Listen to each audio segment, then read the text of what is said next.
புனிதப்படுத்தும் புனிதர்கள். நவம்பர் 12. இன்றைய புனிதர் உறவின் சிகரம் புனித ஜோசபாத் ஆயர் மறைசாட்சி 1580 முதல் 1623 வரை. கிறிஸ்தவர்களை அழித்துக் கொள்ளும் கொடுமையை கேட்டிருக்கிறீர்களா?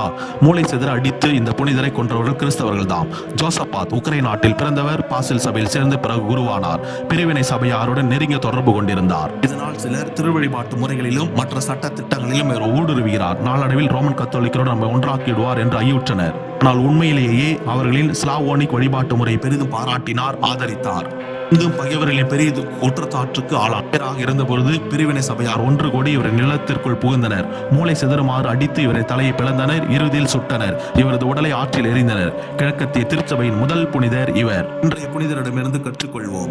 இக்காலத்திலும் கிறிஸ்தவர்களிடையே எத்தனை பிரிவினைகள், என்னென்ன பெயரில் எங்கிருந்தெல்லாம் முளைக்கின்றன. ஒரே ஆயனும் ஒரே மந்தையும் நடைமுறைக்கு வருவதற்காக நானே ஆயன் என்றவரை மன்றாடுவோம்.